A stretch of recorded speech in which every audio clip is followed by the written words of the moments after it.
Welcome back to It's a Dog's Tale. When we think about adopting a rescue dog, we usually think about Battersea or the RSPCA or whatever.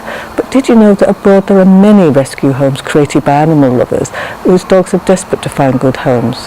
Well, today's show highlights the wonderful work by one woman and her 16-year-old son in Greece. Coming up on today's show, we hear about the amazing work of Sue Deeth in Greece. We meet new owners, Lisa, Cheryl and Julie. And we hear the story of the adorable Hope, all coming up. Sue Deeth moved to the Greek island Zakynthos 11 years ago along with her children. She began by helping out at a local animal rescue, and following a conversation with a lady she met at her vets, decided to set up a sanctuary of her own. There are very few rescue centres on the island, so the chances of a new home are virtually nil. So I asked Sue where she gets the animals from, and she says people bring them to her to get them help, or the strays, they're found in bins even, or even people tie them to her gate or even throw them over the fence into her garden. So I was asking how many dogs she actually has at any one time, and she was telling me that she actually, the most she's had so far has been 96. Can you imagine that? They all live together with her in her own home along with her own cats and dogs. She's an absolutely amazing woman. She really is. She says that she just helps as many as she can, as many as need her help, and she just can't say no really. But she funds all the vet's care herself, and along with help from her supporters and from the doctors as well. So it must be very difficult for her at times. Each newcomer is welcomed readily into the pack, and they all sleep together, play together, and they even groom each other. And Sue actually hand rears all the tiny little puppies and bottle feeds them. And of course this develops a very close bond with the pups, so that they actually grow up to be very loving and affectionate dogs. You can see in these video clips just how happy all the dogs are, and the genuine affection that's developed between them and Sue. Her daughter and grandchildren visit regularly, so the dogs are all very well integrated with small children. Once the dogs have been nursed back to health, Sue publishes their details on her Facebook page with photographs and videos to attract potential new owners. And often holidaymakers will fall in love with a stray, and Sue and Ollie will take care of them until they're ready to be moved to their new home. Every potential owner is home checked before an adoption is agreed, so I asked Sue how this was carried out, given that many of the adoptions are carried out online. Well, apparently there are contacts in the UK of dog lovers, and they make contact with volunteer home checkers in that area. Sue told me that so far this year she has sent out 101 dogs and 3 kittens to their new homes, which is absolutely fantastic, and there are another 19 all ready to go. So in the last 5 years she has actually rehomed over 600 dogs to the UK and to Holland, although she does concentrate mainly on the UK now. It's absolutely amazing, isn't it? Before they leave for the new homes, all the dogs have to have their rabies vaccination in order to get their pet passport to travel within the EU. The pups have to be at least 12 weeks old, and it's another 3 weeks after that before they're free to go too. All the dogs are wormed, treated for fleas and also microchipped, and the adult dogs are all tested for sandfly and tick fever, and they're also neutered or spayed. I met up with 3 new owners who recently adopted dogs from Sue, which is Teddy, Spud and Chip. So I asked them how they got to hear about Sue and her work. I first heard about Sue Deeth on holiday in Zante about 4 years ago. We just had our little dog put to sleep and I was missing her, and we went for an holiday, and the hotel grounds was absolutely full of little puppies running around, so I kept picking them up and wanting one. And the lady that worked behind the bar said, I know a lady that rescues dogs, cats out here, so she passed all Sue's details on to me, and came back off the holidays and got straight in touch with Sue Deeth and found a little doggy that I liked called Mavis. But unfortunately she wasn't strong enough and didn't make it. But Sue came up with Teddy then, so we rescued Teddy. I first heard about Sue from a friend of mine, who I've known for quite a few years, and on her Facebook she put her new little dog which she had rescued from Sue in Greece. I fell in love with him, and then about a year later she posted little Chip on my Facebook page, and I don't know what it was at the time, but I fell in love with him, and immediately we decided to rescue him. I first heard about Sue through Cheryl, my sister-in-law. She adopted a Greekie the year before we adopted Spuddy. So what was it that made them want to adopt from Greece when there are many homeless dogs in this country also needing a home? This is what they said. We adopted from Greece because it's saving dogs from cruelty or being tied up in trees, and it's so cruel out there. I just had to save one, and I didn't want to buy a new puppy. I just want to save, really.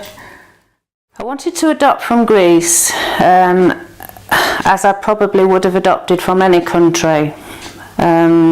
We already have 2 dogs that we've adopted from the UK. In my view, it doesn't matter where a dog is in the world, if it needs help and it needs support and it needs caring for, then they deserve that. Adopting any dog anywhere isn't going to change the world, but for that particular dog, that dog's life is going to change. And as I say, I have no preference. I wouldn't automatically always adopt from Greece. I would adopt from anywhere in the world. There are so many dogs that are ill-treated, abused, abandoned and left to die. And it's just nice that people are able to help some of these dogs and also give them a new life. Well, my husband fell in love with Chip, Cheryl's dog, and we said if she saw any little puppies that were like Chip, to let us know, and we might be interested. Given that there are so many adorable dogs at Sue Sanctuary, how did they choose the dogs from just photographs and videos? Sue gave me a second choice of Teddy, a little white ball of fluff, and I couldn't refuse, so yes, we took Teddy on. Chip was found initially by a vet out there. I believe his name is Spiros. Sue takes a lot of the dogs there that need medical help, and he's a very, very understanding vet for Sue, and helps her look after the animals. He apparently found Chip in the garden next door to his, and Chip was very, very tiny. He was only a matter of weeks old. He brought him to his surgery to work with him, and at that point Sue came in with another rescue dog, and Spiros asked Sue if she could possibly take this little one and find him a new home, because he would have died left alone. He was far too young. Some dogs have very, very sorry stories behind them, so I asked them if they knew what their dog's history was, and this is what they said. We don't really know a lot about Teddy's background, only that his mum was tied to a tree in an olive grove, just left on a piece of chain, no food, no drink, red hot. She was, and Sue can't rescue her. The owners will not part with her. There were no brothers and sisters of Chip's around, and certainly no parents, so he wouldn't have survived. How he'd come to get there, nobody knows. It could be that he's wandered away from a litter that's been born out there, as a lot of them are. It could be that he was just abandoned on the side of a road and found his way there, but he certainly wouldn't have survived. Sue, being the kind of person she is, took him in. He had an eye infection at the time, so they treated him for his eye infection. His photo, as I say, appeared on my Facebook, and we fell in love with him. So that's basically all we know from him. The truth is he wouldn't be here now if it wasn't for Sue and the vet. Spuddy was found with his brothers and sisters. His mother was tied to a tree. She'd been there quite a few years, I think. The owners just kept her chained to this tree, and I think she had a few litters of puppies in the past, and all the pups were just roaming about, and Sue managed to rescue them eventually, and the rest is history really. It's quite some distance to travel from Greece, so I asked them how the dogs were actually imported to England and what the process was. The start of how to bring them over to this country, we pay for inoculations, we pay for the passport, and then we pay for the travel over here by ferry. Sue has van drivers that come over and deliver, such as olive oil and dogs, cats. They come over and do drops at different stations, and you have to meet them at the closest one to you or them. And we paid the driver when we meet them for the dogs, but for the inoculations we paid Sue through PayPal, so she has the money instant, and then they come through all the borders and things on a passport. Initially, Sue kept him over there because he had to have all his inoculations. He also has to be over there, I think it was 21 days after his rabies inoculation before they could travel. And Sue has people who help her out immensely over there, who bring the pups and dogs that she's got homes for in the UK over in a van that's got the dogs in crates. So basically it's like a 3-day journey for them, but obviously they're fed and watered and looked after by the volunteer that's bringing them over. We then met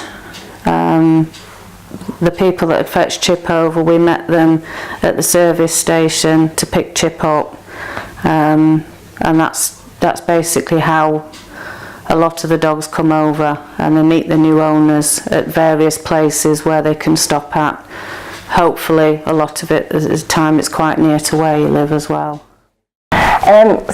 Spuddy was brought over with his brothers and sisters by land and sea. Sarah Rochford, a good friend of Sue's, her job to do that. She brought them over in the back of a minibus in the crates, and they were all together. Obviously very smelly when they got here. They've been travelling 3 days, and but just adorable. When they got, it was so lovely to meet them when they finally arrived. We had to travel all the way down to Brighton, almost to Brighton, to pick him up. And all the way back in the car, he just sat in a towel, as good as gold. Yeah. So yeah, that was his journey over. Yeah. I asked them all how their new dogs are settling in and what their lives are like now. The life he's got now is spoilt rotten. He lives with 3 other dogs. Well, he did. We've just lost Seth in February, that he adored. He was a bit lost for the first few weeks, but he's getting there now and he loves it. He's spoilt rotten. Sleeps on my bed. He sleeps anywhere he wants. He's always laying on his back with his bits out. Yeah, he's just loved. And now I'm going to rescue another one. Well, for us, Chip is a dog that throws himself at life. From the moment we had him, he made us laugh. He has little ways, quirky ways, that we have a laugh and always say, oh, he does that because he's Greek. But he's such a loving dog. He took to the other dogs in our family immediately. He wasn't quiet. He was very boisterous, very playful. Let everybody know he'd arrived. His character has been incredible. To say the sort of start he's had in life, you couldn't wish for a better temperament in a dog. Yeah, he's got a wonderful life now with me and my husband and my daughter. He comes to work with me nearly every day. I've got a barber shop, and he comes up to the shop and greets the customers. Everybody loves him. Yeah, he's just wonderful. Loves his walks. He made us get out more as well to do walks and get fit. So he's adorable. We'll be lost without him. I asked each of the new owners if they would recommend adopting a dog from overseas, and this is what they told me. I definitely recommend other people to adopt from abroad. There's so many poor little puppies and dogs that are just abandoned, and stray dogs that need good homes. I think Sue's totally inundated with them over there. So definitely, if you can, I bet I would do definitely again. I'd love another one. But he's a handful, so. Certainly, for us, we'd obviously recommend to people, if you are looking for a dog, not only to look in the UK dog homes, but also to look further afield, because there's many dogs like Chip that are not going to survive, and it's only through the goodness of people like Sue that they're saved in a way.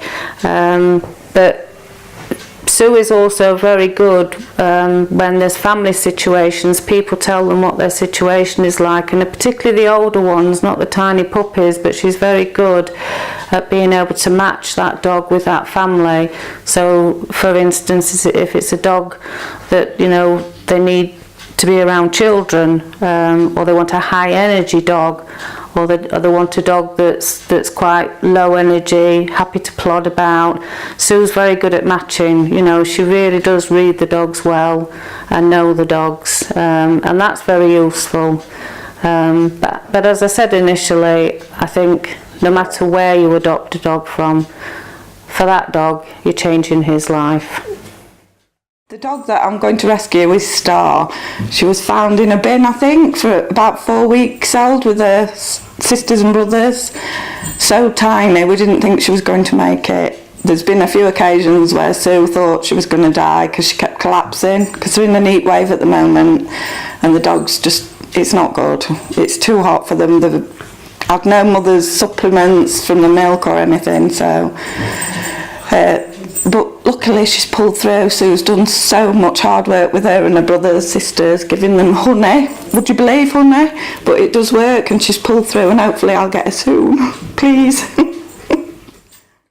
Unfortunately, I have to report that the adorable puppy Star, who was coming home to Lisa, didn't make it and has sadly passed away, along with some of her siblings. Apparently they had some inherited liver problem. It was awfully sad for them. Back in April of this year, saw one of Sue's greatest success stories, that of Hope. This is her story. A local woman found Hope laying at the side of the road after having been hit by a car 3 or 4 days earlier. She contacted Sue on Facebook, who immediately went out to find her, and she was absolutely devastated by what she saw. The poor dog was starving, dehydrated, covered in fleas and ticks. She'd got a weeping eye, but worst of all, she had a mutilated front leg. The dog had just given up, you could see by the look in her eyes. Sue took her home and cleaned her up and gave her something to eat and gave her some painkillers, settled her down for the night. And you know, the morning after, the dog got up and she was limping about with her front leg tucked underneath it. Sue took her to the vet the morning after, who gave her treatment for all of her problems, and Sue then built her up with some good food so that she was strong enough to go through with an operation to amputate her leg. And within a week she was healed and running about and playing with the other dogs, and it was as if she knew that she'd been saved. And just 2 weeks later, Hope was adopted, and she's now living in the UK with a lovely family, along with their other dog that they adopted from Sue just a year ago. Just look at these pictures to see how she's settling in. Looks like she's going to have a wonderful life.